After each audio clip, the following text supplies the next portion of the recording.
Okay. It's not the typical thing that we see what normally goes on here, but I'm going to assume this is working and we have somebody in the background who should be checking on it for us. So without further ado, Kathleen Gallagher and Jim Nelson will be presenting the forum this morning. Hi, good morning. I'm Jim Nelson. I'm the business editor for the Milwaukee Journal Sentinel, and I'm joined by my former colleague in the business news department, Kathleen Gallagher, Pulitzer Prize winner for the Journal Sentinel in 2011. And Kathleen, for more than 20 years, was a business reporter with the paper, and Kathleen has now gone on to work for the Five Lakes Institute. Do I have that right? Yeah. Sometimes I get the name of the organization right and wrong. And Kathleen can explain what she's doing in her new role. But for us, one of the things that she's been doing for the past year is she's writing a monthly column. And she's writing in my opinion, one of the most important things that we're doing at the paper is providing her insights on business, politics, and entrepreneurs and what's going on with our regional economy with her perspective and her opinion, both as a journalist, but now as an outsider within the business community. And this is a really valuable thing, especially when it comes to discussing the Foxconn project. So Kathleen, why don't you tell us a little bit about what you do with Five Lakes and what you're trying to do with your column, and then we'll talk about Foxconn. Hi, everybody. Great to meet you. So I left the paper years ago and became executive director of Five Lakes Institute. It was formed by John Burns, who ran the private equity group at M&I Bank. And he spun it out into Mason Wells, which has been a very successful Milwaukee-based, Midwest-focused private equity firm. One of the reasons John started the institute was to fix all the things that that irritated him during his career as a private equity manager. And what he saw over and over again in the Midwest was, and he's probably visited every major manufacturing plant in the Midwest, what he saw over and over again was technology that was sitting on the shelf and not being commercialized. And it would have eventually, one way or another, be commercialized on the coast. So I'll give you an example. You know, why wasn't the Nest thermostat, this is a column I want to write, Jim, why wasn't the Nest thermostat, why didn't it happen here?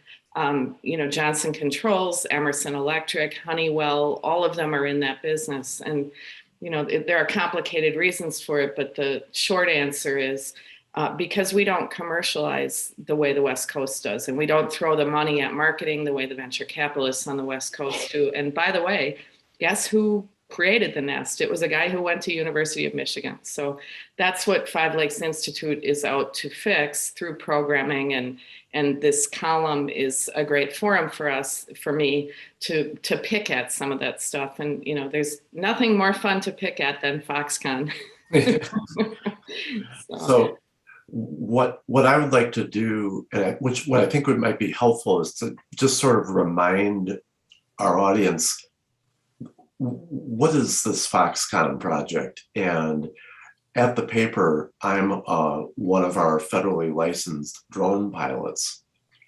And over the years, I've probably flown with my colleague, Mike DeSisti, one of our photojournalists.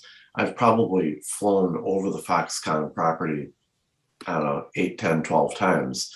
And so what I'd like to show is just a couple of headlines about the project to remind ourselves what this thing is all about, and to give you, if you haven't been there and you haven't seen the size and scope of this, of this part of our state, it's a huge area. So I'm going to share my screen here, and let's just take a quick look at a couple of headlines.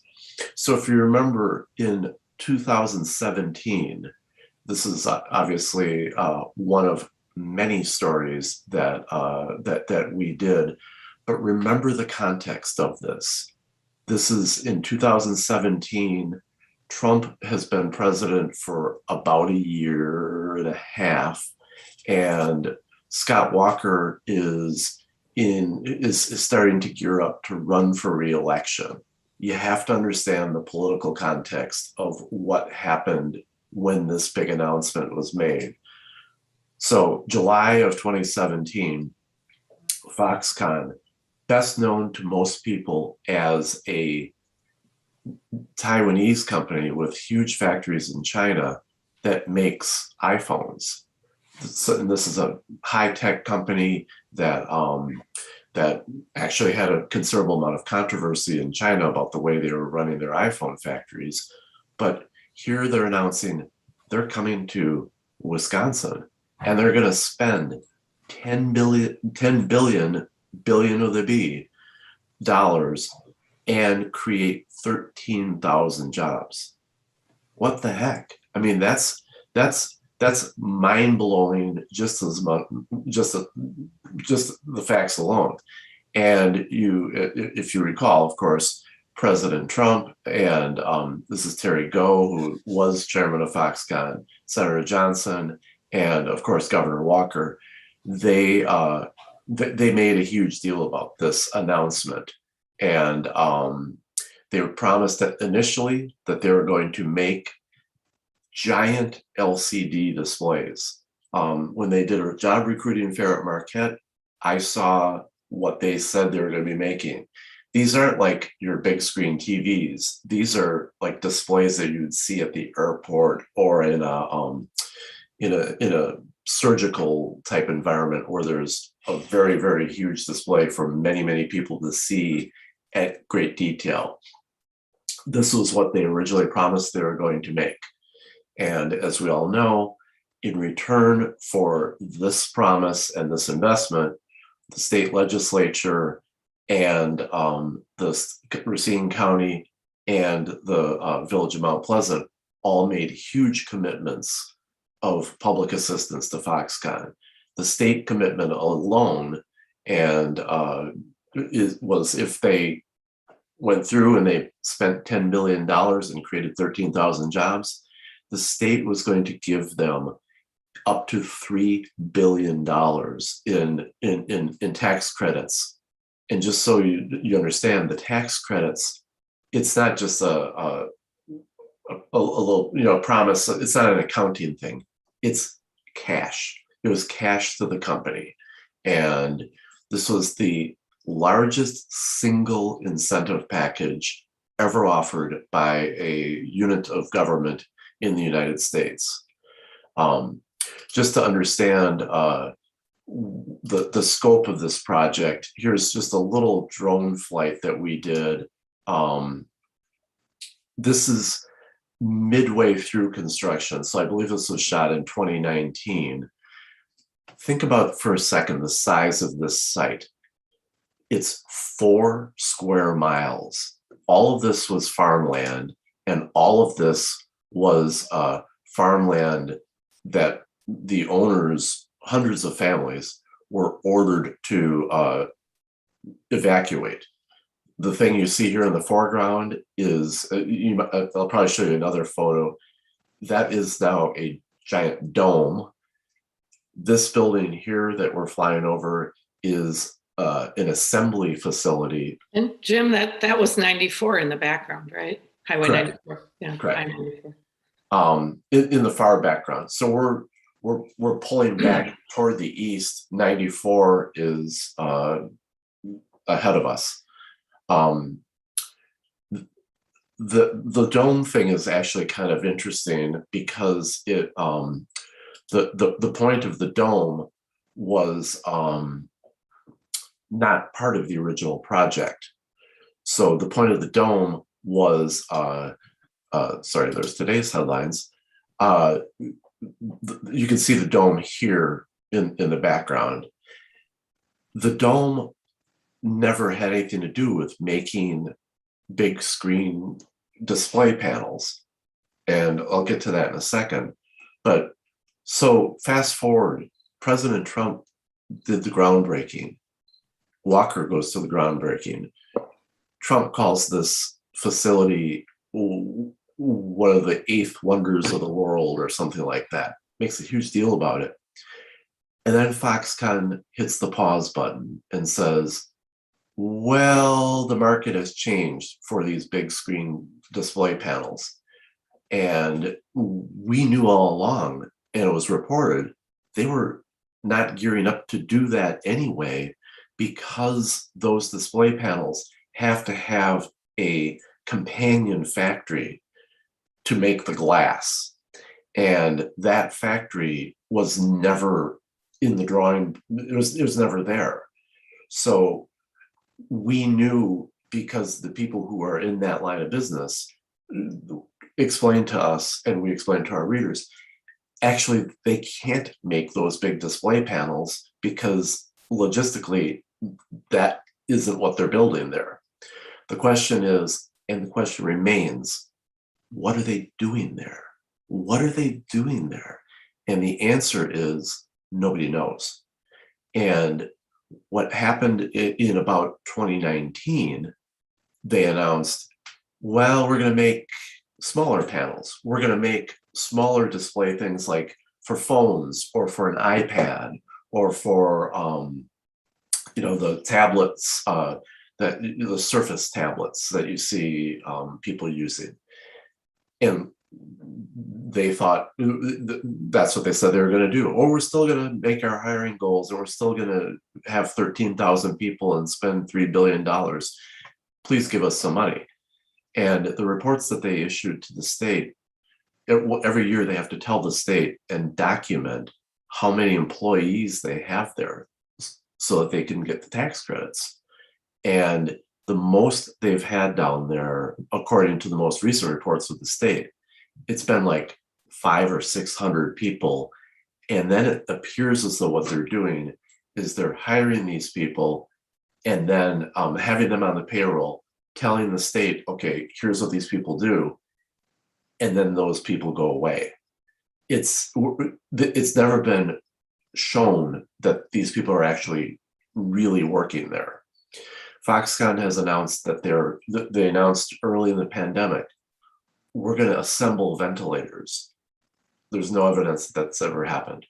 We're going to make masks. There was no evidence that that ever happened. They never showed us a single ventilator or a single mask, or let us inside, or any other journalists inside, to show us what's going on there. There's 3 buildings. The one that you saw, which is the manufacturing facility, about 1 million square feet. It's huge. There's another one that's an assembly or a storage facility that's being used to store, I don't know. And then there's that dome. And it's been reported that Foxconn has said that that dome is going to be for the internet servers or something. For a data center. A data center. And I've seen plans where, to have a data center, you need a lot of servers. I've seen plans where there are low-lying buildings around the dome that contain servers. It doesn't look like those buildings are going to be built. So essentially what that dome is an event space. Well, and what it really appeared to us was that dome was, at least at one point, going to be the backdrop for a visit from Trump during 2020.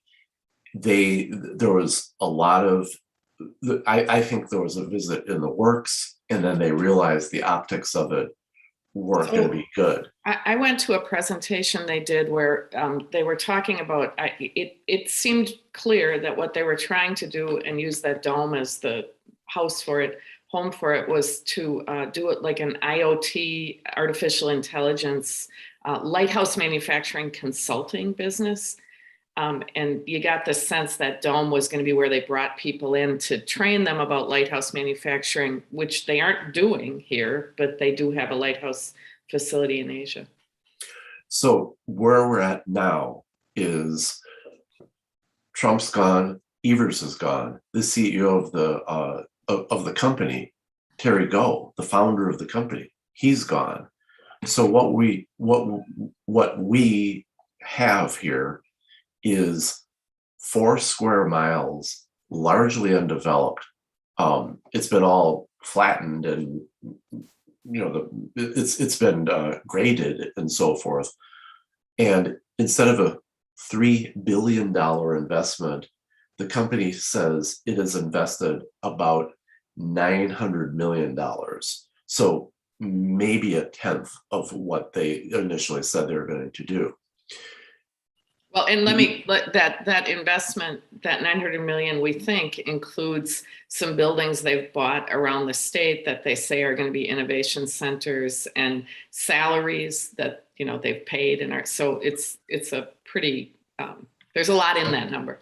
Actually, what Kathleen just mentioned around the state thing it's a very important point, because they opened offices in Racine, Green Bay. Was it Wausau? I know it was Eau Claire. I think it was La Crosse. No, it was Eau Claire. Eau Claire. Claire and Madison. To our knowledge, and downtown Milwaukee. To our knowledge, nothing has gone on in those offices. They also promised, how much was it, Jim? They promised, they didn't promise. They made a big deal about putting a lot of money into research at UW-Madison. They promised UW-Madison, I think it was $100 million. Yeah, and I don't want to say promise, because it turned out it wasn't a binding contract. It was more like, we might do this contract, but they haven't. They've put a couple $100,000 into research on it. But again, in the context of especially the Walker re-election campaign, there were lots of Foxconn events taking place with Governor Walker or his proxies outstate in Eau Claire, because the incentives for the Foxconn project were deeply partisan. The Democrats were skeptical about it, and the Republicans were all in on it because it was job creation, high tech, and they were taking their cues from Trump, but also watching Walker campaign on this huge success as he portrayed it. Today, where we stand, the Evers administration and Foxconn have gone back to the drawing board, and they've reached a new agreement. And the new agreement, the numbers, you just have to think about this for a minute. It was to be $3 billion and 13,000 jobs. We don't know what their investment, the new promise of the investment is, but we know what their new job target is, and it's a target. They say now it's going to be 1,500 jobs. That's a small scale manufacturer at best. That is it's a tenth of what they said they were going to do, just in terms of the sheer employment. And but then it also appears that they're not going to be making much of their own products, if any.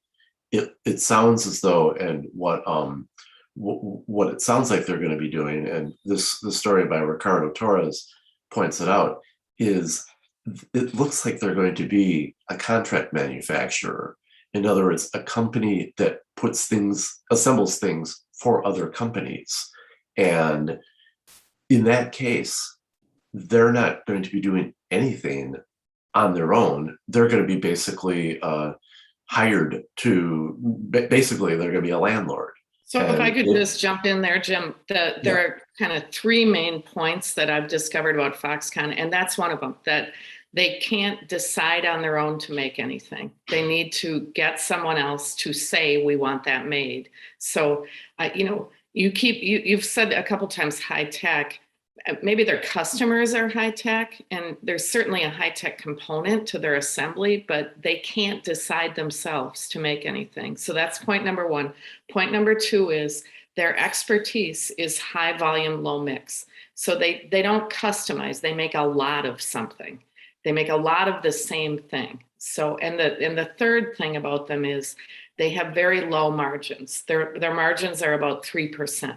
So, you know, whereas take like Intel, their margins are probably 35%. You know, so a tech company would typically, that makes its own stuff or contracts it out, would have very high margins. Foxconn doesn't. So what we brought into the state was not a primary high tech company. What we brought into the state was this company that relies on other companies to make stuff, does high volume, not much variation, and has 3% margins. And that's like the reality of the myth that, you know, they came with a myth of being a tech company. And the reality is they're a contract manufacturer.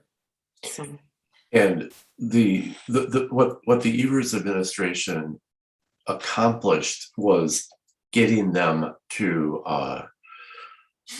getting them to sort of give up the ghost and say, we're not going to be making these big panels or little panels or employing 13,000 people. And one of the ways WDC did that is when Foxconn started doing these reports and saying, you know, we have 500 employees, WDC said, we're not going to give you credit for those 500 employees because they're not making those big screens. And the contract says they were going to make the big screens. So that was where it was smart of the state, I think. That was where the negotiations started, that your employees aren't doing what you said they were going to do. And what was happening is the state was giving double incentives to Foxconn with the idea that it would build out this park and it would bring in, you know, a glass company and all these other places. And so it was worth double incentives. As it played out, Foxconn didn't bring anybody into that park.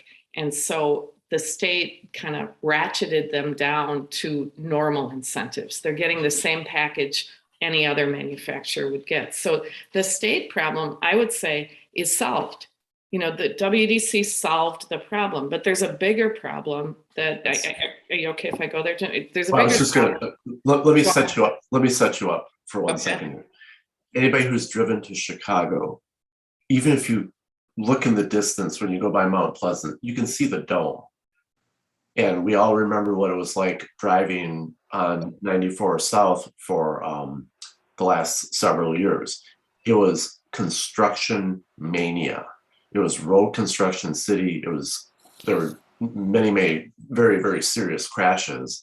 And what they were building was they were taking the 6-lane highway and making it into an 8-lane highway from that stretch from roughly the Milwaukee County line to just south of Foxconn.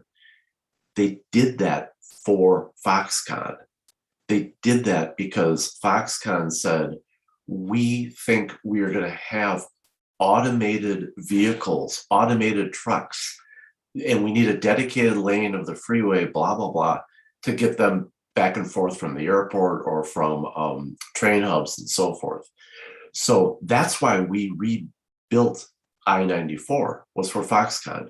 But it goes even more. If you drive around that area, you find a Wisconsin Wisconsin Energy substation, and all this other infrastructure, roads, sewers, and so forth, millions and millions of dollars. And Kathleen, this is the intro. There's all this stuff, never mind the tax incentives, there's all this stuff that's already been bought.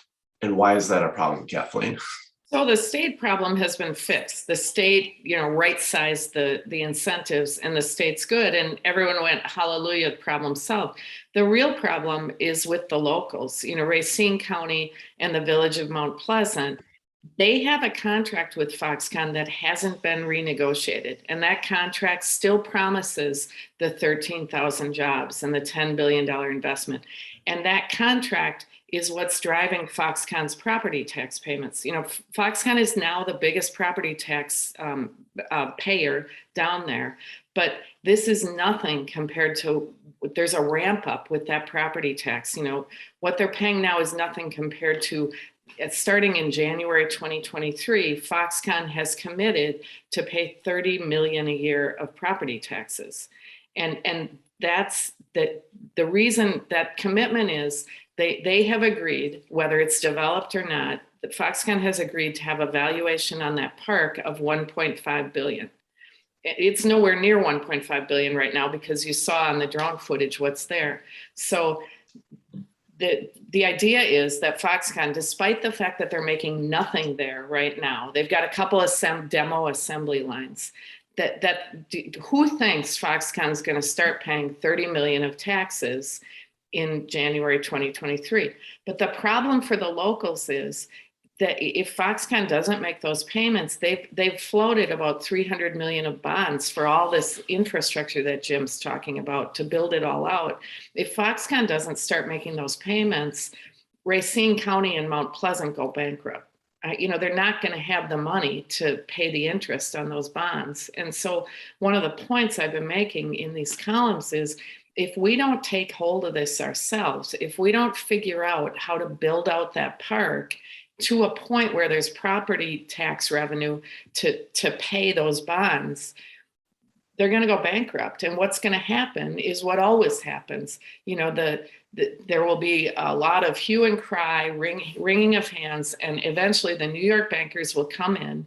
They'll sell it all off for 40 cents on the dollar. They'll figure out what to put in that park, and it'll all get righted. But by doing that, we're going to pay the New York people to do it. And so I guess one of my big questions is, why can't we do that ourselves now? Why are we congratulating ourselves that we've right-sized these state tax credits and ignoring this problem, this real financial problem that's brewing down there? And I'll say one more, Jim, I have one more thing. So there was a lawsuit. This guy down there, this real estate developer, filed a lawsuit and a class action suit kind of around all this. And the class action suit accused Foxconn of breach of contract, which it's in breach of this contract right now because it's not building these big screens and it hasn't done these jobs. And the contract or the lawsuit hinted, you couldn't find it in the lawsuit, but there was a hint that there was a fraud claim, that Foxconn never intended to build those big screens. And as Jim said, you can see that there was never a plan for a glass factory. That my understanding is that big building they have down there doesn't have kind of the subfloors that you would expect for those big screens. There's a lot of little details that could point to them not ever intending to build that big screen factory. It didn't accuse Foxconn of fraud, but you could see that there was a setup for that. The guy's name is Hintz, the real estate developer.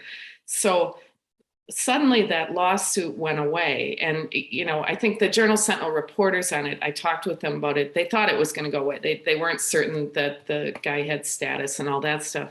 But there's a story I heard that I can't substantiate, but I did hear this story. I heard that Foxconn went to the village manager in Mount Pleasant and said, we're not going to negotiate with a gun to our head, make that lawsuit go away.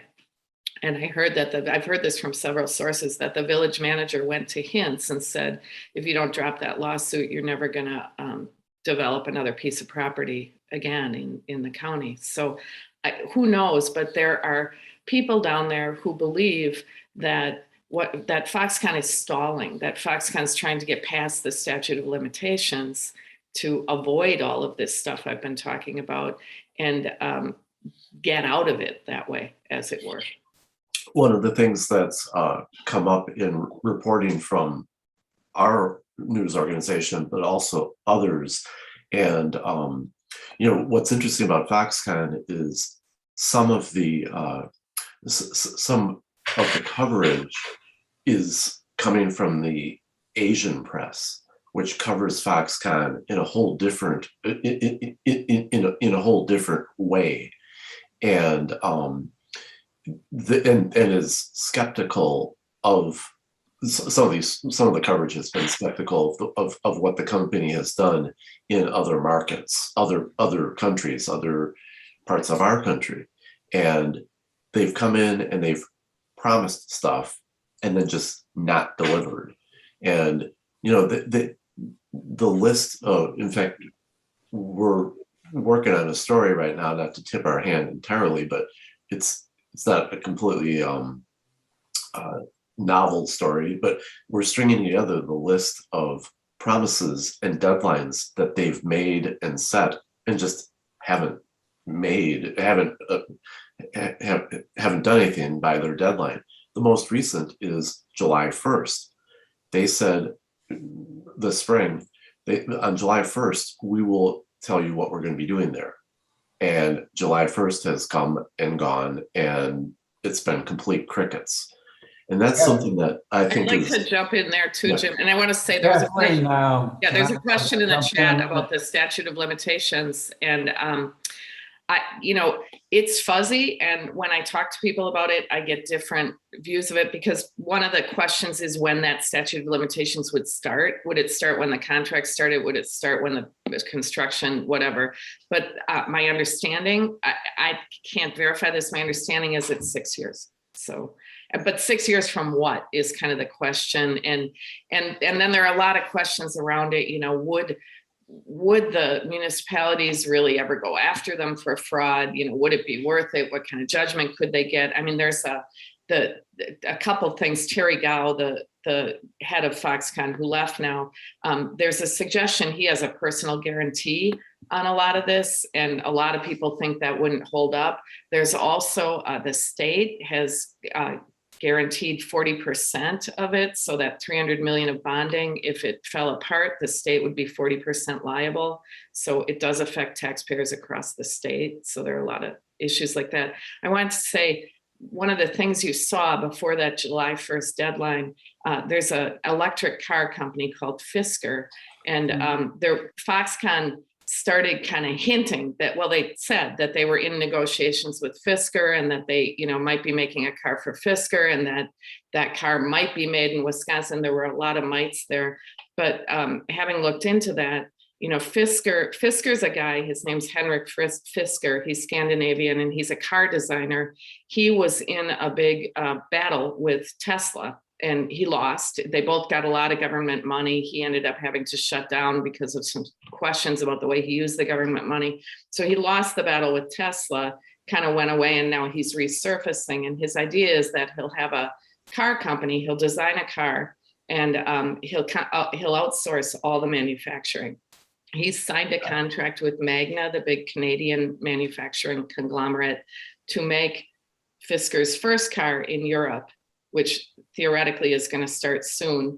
And then what he's talking about here would be the company's second car that would be made maybe here, and they have like 4 other locations in North America that they're looking at. So the best Foxconn has come up with is kind of this tenuous, maybe Fisker question about what they would make there. But you know what, it just feels like they're stringing it out to me. They just keep coming up with these things that might happen that have a lot more ifs when you look into them. Kathleen, can I jump in a minute? Oh, are you going to be able to say a little bit about Five Lakes Institute?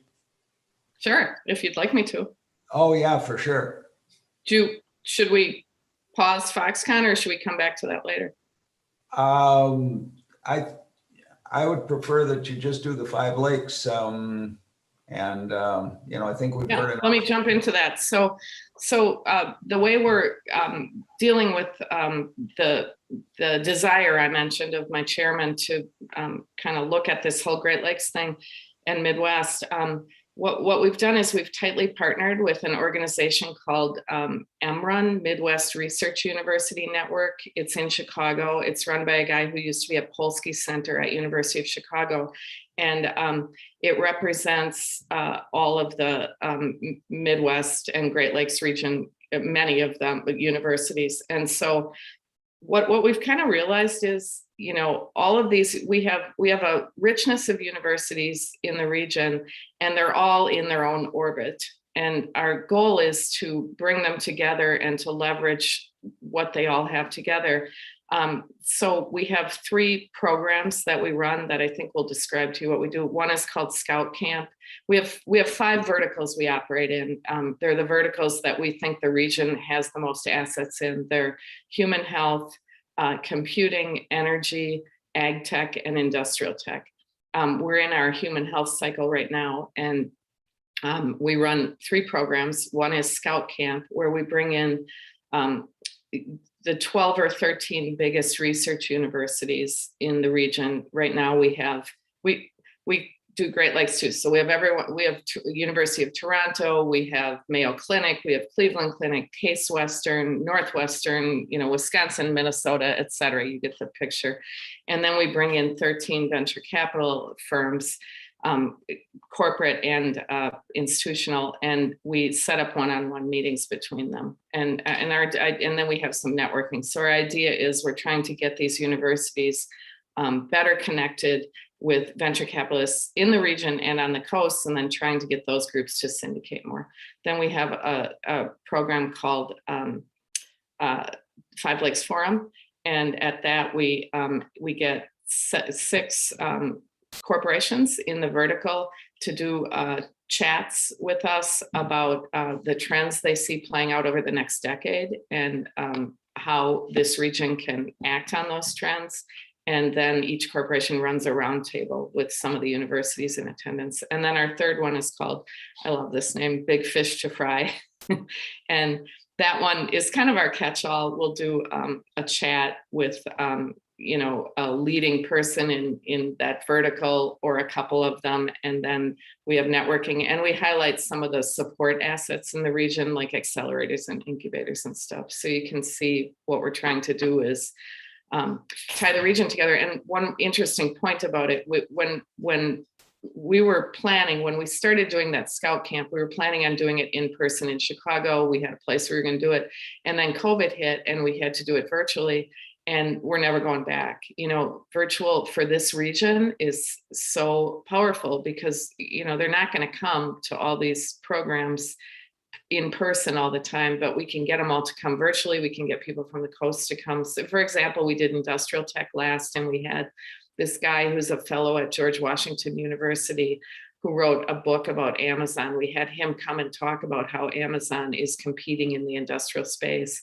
And it was interesting. He said he thinks his book will be the last book written about Amazon as a whole, because Amazon is moving into so many segments. He thinks going forward, there will have to be individual books about what it's doing in each segment. So that's, we're trying to do what you guys are trying to do on a regional scale.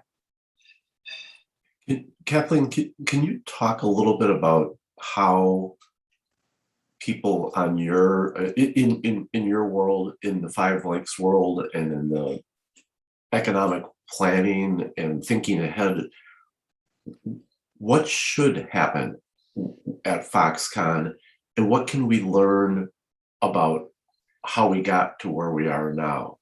What are a couple of things that we've learned, pluses or minuses,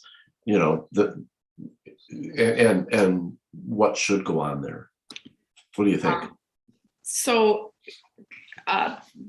Sorry, I was distracted by a question in the chat, and we'll get to those next, right, Jim? Look at them. But so the issue, I think, is that the economic development people, they need to be more connected with the business people. And here, let me give you an example. Who in Wisconsin understands technology? I mean, technology drives economic development, right? So who in Wisconsin understands technology?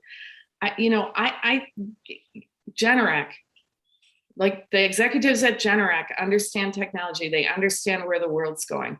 Rockwell, my chairman who ran this private equity firm, but my observation about Wisconsin and a lot of the Midwest is that the people who understand technology, and that's where economic development springs from, aren't the people involved in the conversation.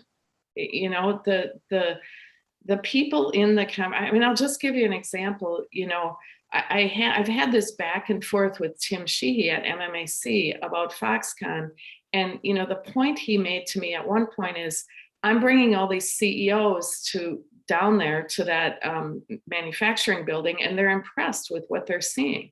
And, my counterpoint is, if they're impressed, you're not bringing the right CEOs down there, because what they're looking at is demo lines. They're not looking at a full manufacturing effort or even technology, So this is maybe kind of fuzzy, but we have to figure out who the right people are to have this conversation. And, one thing that's going on in the state is, University of Wisconsin-Madison just formed a new computer science effort. It's called the School of Computing, Data, and Information Sciences. And they just announced Friday that they raised, what was it, Jim, like 175 million Right. for a new building.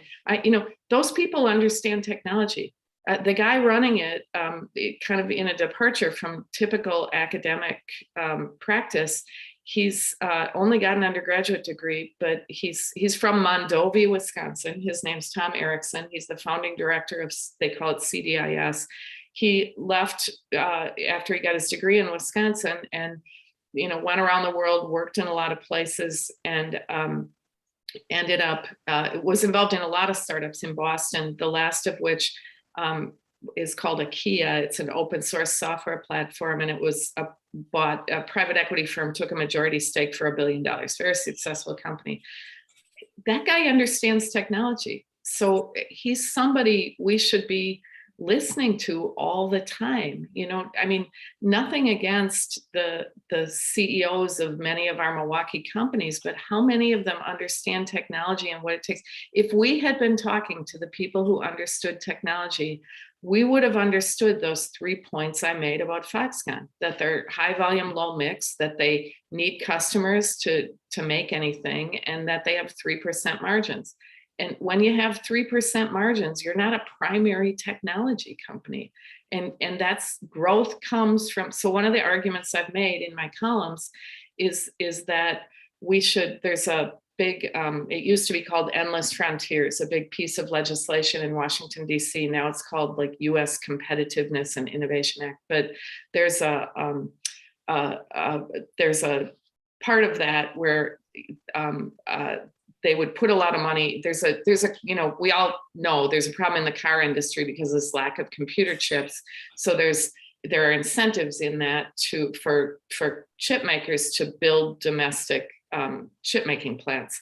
And one of the arguments I've made is that would be transformational. I mean, look at Arizona. Look how Arizona has transformed its economy because they've lured all these chip makers. Why don't we go after one of these chip makers? Like, we have to figure out what kind of technology. A really interesting thing in Wisconsin is we are 8th for manufacturing activity of all states. We're 30 something for manufacturing wages. We're a low tech manufacturing state. And we've got all these people driving our narrative about how we're all about manufacturing, but it's low tech manufacturing. If that's what we want to be, fine. But if we want economic development and growth, we have to figure out how to move to high tech. Let's look, Kathleen, let's look at a couple of the questions we have here in the chat. Some of it's commentary, obviously. Why would anyone consider doing business at all with Foxconn at this point? The record is everything, blah, blah, blah. I think in Wisconsin, a lot of people have figured out they don't want to, because one of the things Foxconn did is they had a portal where you could come and, apply to be one of their suppliers. And a lot of people did that. And I've directly talked to someone who did it, who went and applied and, got through the first hurdle. And then Foxconn said, now you have to pay us $10,000 to get through the second hurdle to try and be one of our suppliers. And so I think businesses in Wisconsin have, for the most part, figured it out because they went through the portal and they got told they had to pay to get further in the portal. So the people who are clinging to the Foxconn narrative, from my estimation, it's political. And, one of the things that's going on down in Racine County and Mount Pleasant. The Racine County executive and the Mount Pleasant village manager are both conservative, and they won't talk to me. They're mad at me for these columns I've been writing, but my sense is from talking to other people that their conservative politics are paralyzing them from addressing this situation we talked about. And is that, Kathleen, do you think that that's because they've doubled down and are, the one person who's sort of left and is still around on the political side, who's their big champion, is Speaker Robin Vos, Assembly Speaker Robin Vos. And is it that they're sort of still hewing the line that this is a transformational type project? Or they won't talk to me directly. Yeah. So I don't know, but I do talk to a lot of people down in that area. And my sense is that they believe it will work out. I don't know what they believe. What they say to the public is that they believe Foxconn will come through and they believe it will work out. Voss, I haven't talked to him, but what I've heard is that he's worried because, a lot of Republicans think Walker lost the election because of what has happened with Foxconn. And, I guess Voss, had more, someone took a run at him last election and came closer than anyone thought. So, they're worried. I don't know, though. I can't understand. I will say MMAC and M7, particularly Jim Page at M7, seems to be, very tight with them. And so, there's some, I don't know, Jim Tim Sheehy at MMAC has not come out and said a lot of the things you and I are saying about Foxconn. He's been, I guess I would say, maybe neutral at this point. So I don't, asking Tim Sheehy would be an interesting question. Like, what should these locals do given the soup they're in, right? Well, the question from Mark is interesting. If Foxconn was never going to do what they said, why did they do what they did? And bad planning, bad management, politics, Trump, Walker. That point has been addressed not so much by our reporting, because let's face it, Foxconn doesn't talk to us. Other than the grand announcements, we have not, and it's not for lack of trying, we haven't talked to them. They have a local, a Wisconsin-based public relations firm that's tied to, it's run by a former Walker aide and a former aide to Senator Johnson. So, and those guys are actually frustrated as well because they're not able to communicate with the company, and so if we ask questions, it takes forever for us to get answers. Other reporting elsewhere has, with some speculation, I think, the thinking was maybe the founder of Foxconn, Terry Go, was trying to accomplish a trade deal, or that it was more of an international play between him and the Trump administration, and that he was trying to help Trump in the Midwest. And I've heard another theory, Jim. Another theory I've heard is that at the time there was a lot of talk about putting tariffs on products that were coming from China, and Apple would have suffered considerably. And Apple is half of Foxconn's business, so. It's a little bit of a conspiracy theory, but what I've heard is that Apple was supporting this because Apple didn't want tariffs put on the iPhones. And, but the question is, why would they displace hundreds of homeowners, go through this whole elaborate 4 square mile, adding lanes to their freeway, a power plant, all this stuff for nothing? It's just, it's one of the great mysteries of this whole thing, is why would they do this? And it's not that the market changed or whatever. The market didn't change. They changed, and they changed what they were telling us. There's a question about whether the Wisconsin Technology, and I see a hand up too, I'll do this, then the hand up, whether the Wisconsin Technology Council is a player in transforming Wisconsin. I want to say broadly, there are a lot of organizations like the Wisconsin Technology Council, the MMAC, the GMC, you can go, the WMC. There are a lot of organizations in Wisconsin and in the Midwest, as we've seen, as we've worked in the Midwest and Great Lakes region, where they're hamstrung by their funding sources. I'm lucky enough to have a guy with a lot of money who has a vision for what this region could be. What they have, most of them have big boards so that the executive director can do whatever they want. Most of the executive directors, you can go look at their 990s, are making, in my opinion, too much money. So they're there to protect that their own income stream. And they can't, I've seen many examples where we're trying to get something done in the state, and we ask some of these organizations to work with us, and they've already cut a deal with whoever we're fighting to not fight, to stay neutral. So, again, like the Wisconsin Technology Council, look at their board. It's like 50 people, and you've got a guy like me who used to be, a journalist who, unlike me, has a photographic memory and, has a lot of good programs set up.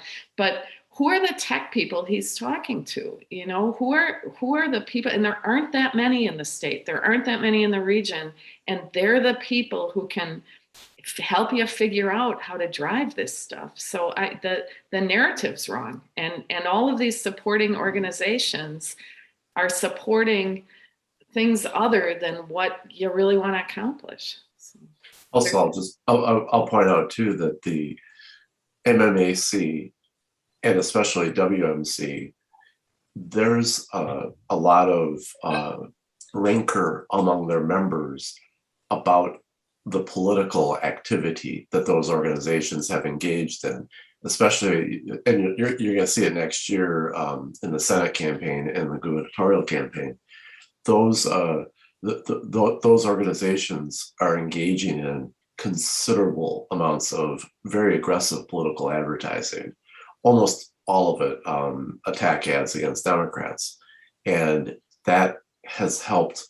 That in some regards that's hurt their cause, because when they try to take a leadership role on something like Foxconn, for instance, it's automatically viewed as partisan. That said, I want to give a shout out to one Republican.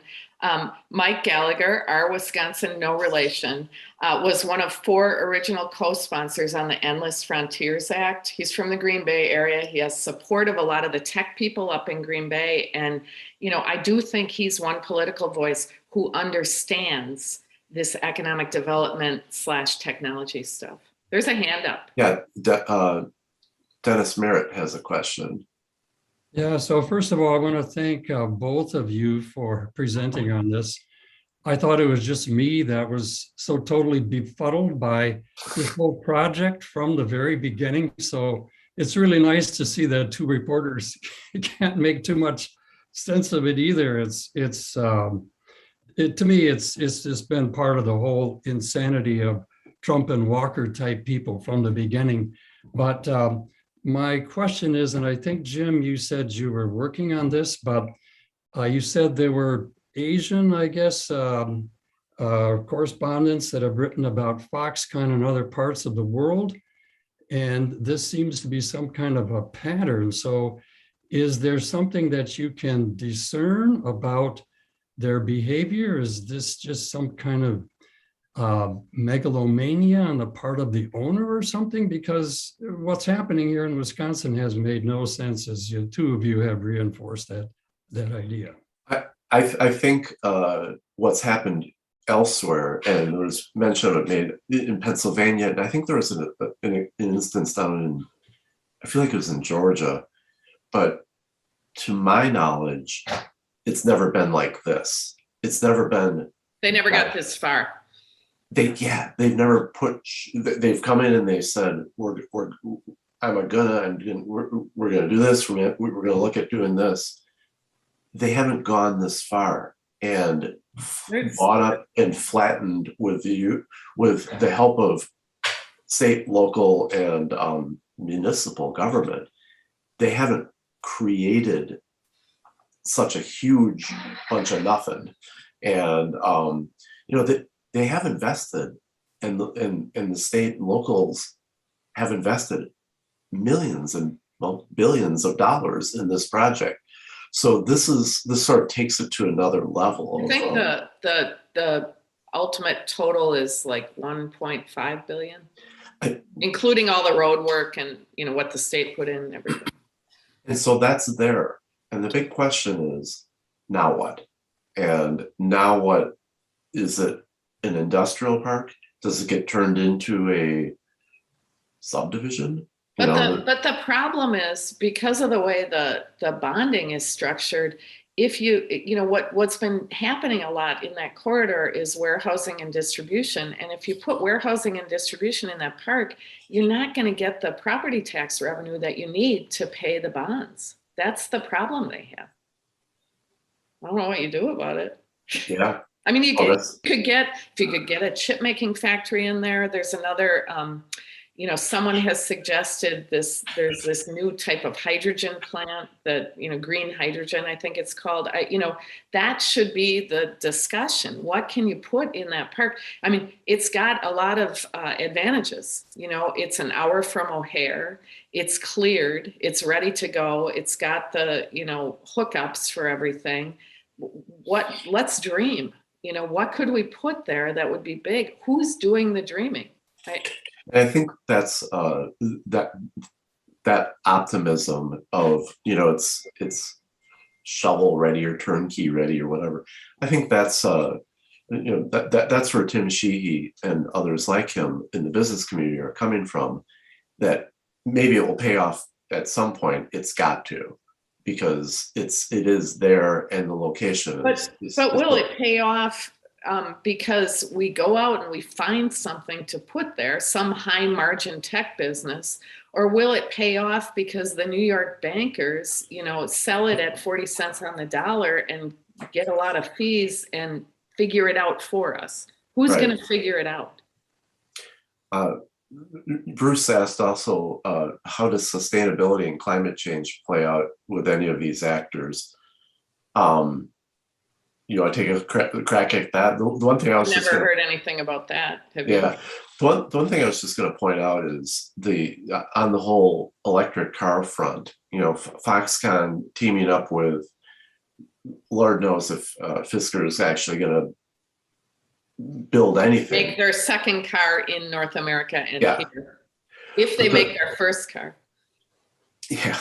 But the one thing that's that is interesting, and as a business journalist, I've really taken note of this, is the whole transformation of the auto industry with this with the climate change concerns baked into it. You saw this at the at the European Auto Show in the last month. All these manufacturers are doubling down on electric and on battery and so forth. And the big ones, Ford, GM, and all the German automakers.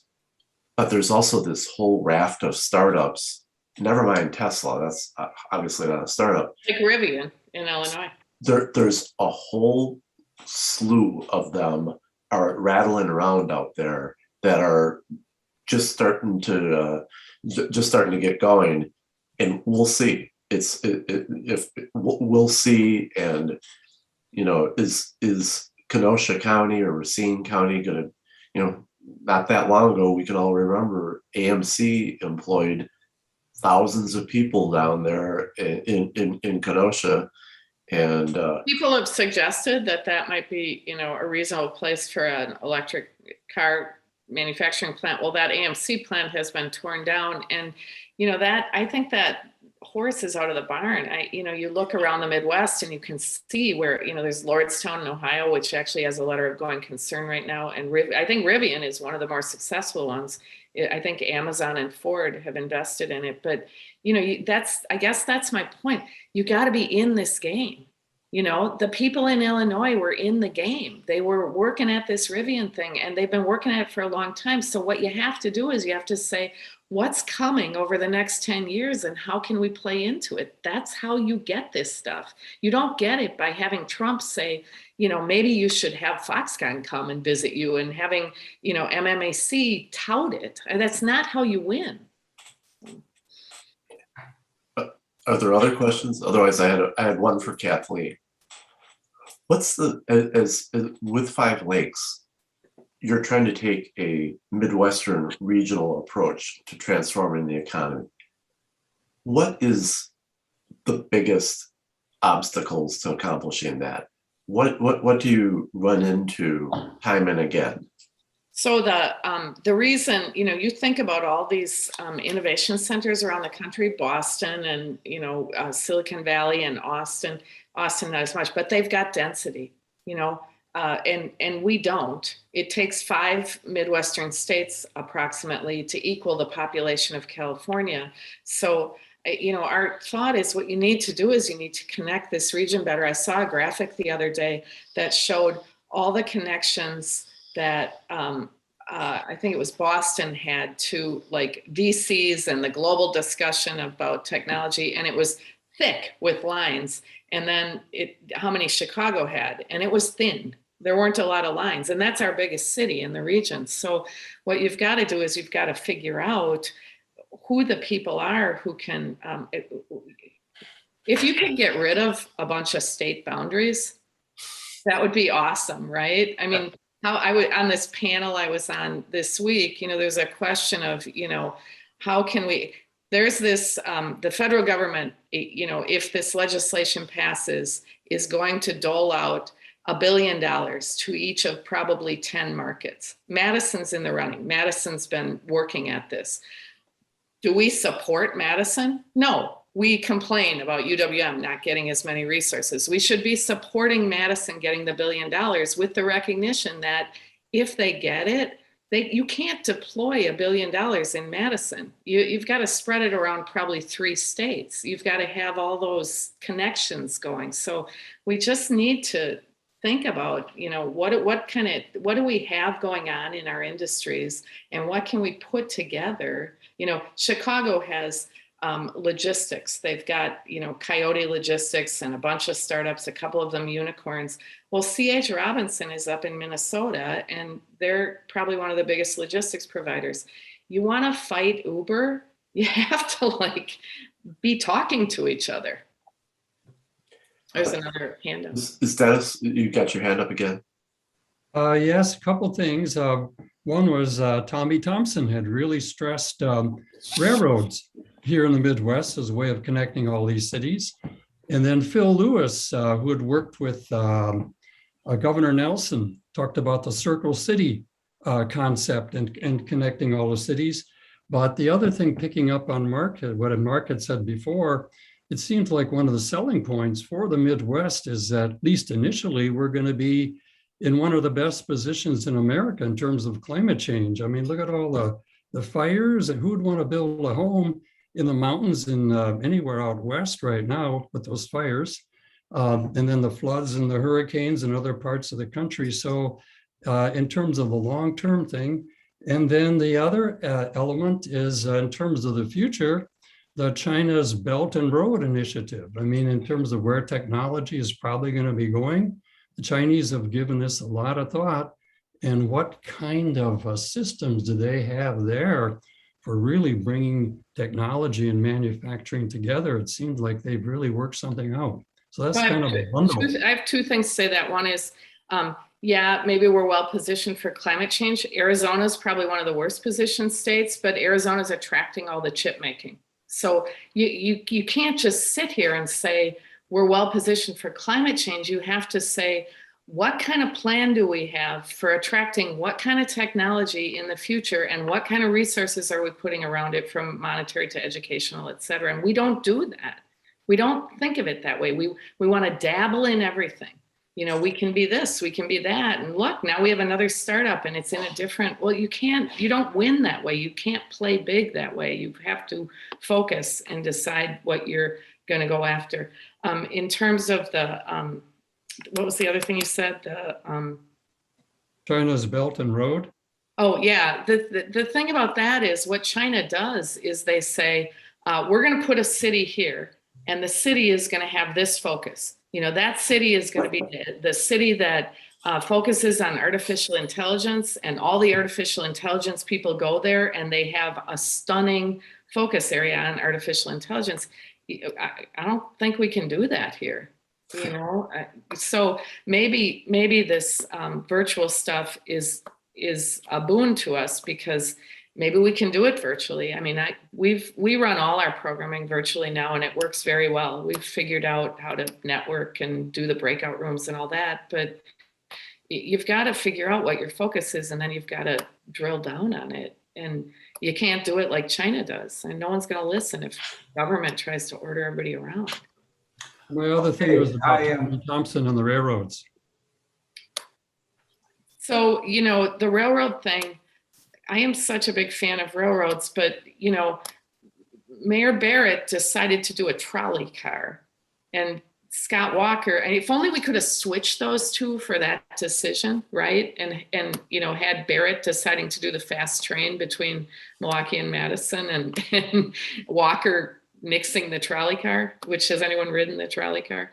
But, again, it's that state thing. Indiana used to have a lot of trains from Chicago and then they cut the funding and now they've got the train that runs to DC and it's weird times. So how do you get all the states to work together? You can't do it. Wisconsin can't do it alone. You have to have all the states working together. They've been increasing the number of Amtraks between Milwaukee and Chicago. They want to do, I think it's 2 more and they can't because the city of Glenview allocated, $5,000 to lobbying efforts because it doesn't want those trains idling at the Glenview station. So, how do you, part of our problem is we enjoy all the legacy infrastructure and services that we have, but those are often what stop us from doing what Arizona can do. Okay, I think this is a good time to probably wrap things up. Is there one last question, or if not, we'd like to thank the speakers. Yeah, we need, this discussion looks like we could come back in a year from now and see if things have gotten any better. I'll just say thank you for having us. And Kathleen's been returned to the Journal Sentinel a year ago this month. I owe you lunch. I know. I was going to remind you of that. Yeah, but can I tell the funny story of how I landed with you guys? When I left, I wanted to do a column, and the business editor at the time didn't see it the same way I did. So I went and started doing a column for the Biz Times. And I did a column about Briggs last summer. And Nelson texted me and said, the editor wants to know why you didn't do that for us. And I said, well, because you didn't want it. He said, let's have coffee. But that was the one final thing I just wanted to say is we can't do this kind of coverage, and never mind our business coverage, Foxconn, the economy and all that, but all the other stuff that we cover without support from engaged individuals like you guys. And please subscribe to the paper and please support legit journalism. And send Jim story ideas. And send me story ideas. jnelson@journalsentinel.com. I listen. Yes, I second that. Okay. For some reason, we seem to be frozen here. So I guess this will be a good time to stop. Thanks for the third, Bruce. Thank you for having us. Thank you so much. Thanks, you guys. Okay, thanks.